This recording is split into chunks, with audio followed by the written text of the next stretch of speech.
officer-involved shooting that happened in Bel Air. This morning, police are trying to piece together, of course, what exactly happened. Casey Montoya live all morning for us, and press conference just wrapped up. Can you tell us any new information, Casey? Yeah, well, we were told that this was an officer-involved shooting several hours ago.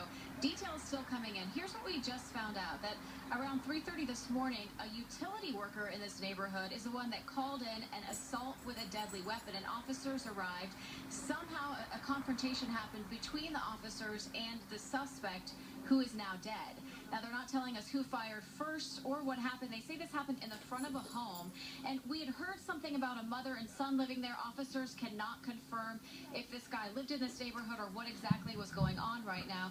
They are still doing interviews. They haven't interviewed the officers yet. They have not interviewed that utility worker yet, and they say there's other people in this neighborhood that they want to talk to before they know exactly what happened. Now, we did talk to some neighbors earlier who were pretty shocked to see all the police in their neighborhood, saying this is usually a quiet street.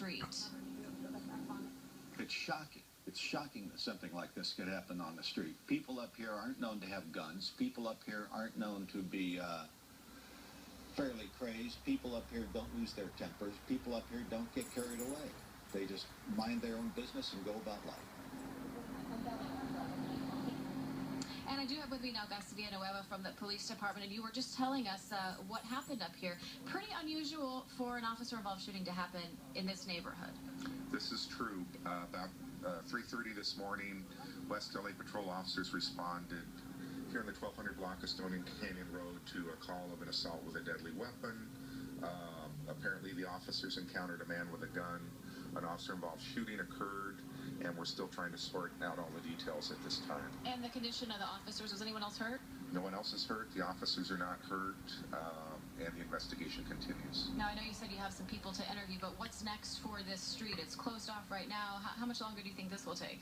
I anticipate we're going to be here for several hours, probably at least 5 or 6 hours before we can reopen anything. All right. We will thank you for that. We will check back in with you as you guys get more details. So there you go. You've heard the latest. As details start to come in, we will let you guys know. Back to you, Chris Lamb. Casey, can we ask you a question here? I don't know if Gus is still there or not, but the neighbors are saying, the neighbors you've talked to all said that this was a younger man that walked around the neighborhood sometimes with a gun. Is Gus aware of a police history at this address? My point is, this doesn't sound like some random thing of someone coming into the neighborhood. Is there a history of police calls at this address? Correct.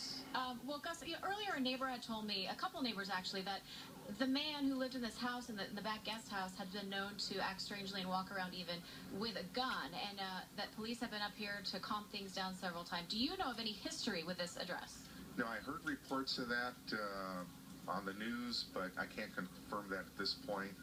As I said, our details are real. Everything's very preliminary at this point, so no, I can't verify that right now. Okay. All right, we will check back in with him. Good question, Chris. So we'll continue to check in and see if we can get some confirmation on that. Casey, thank you so much for getting him. I appreciate it. Yeah, and of course, we'll have more tonight at 6 o'clock here on KTLA. Also this morning, 3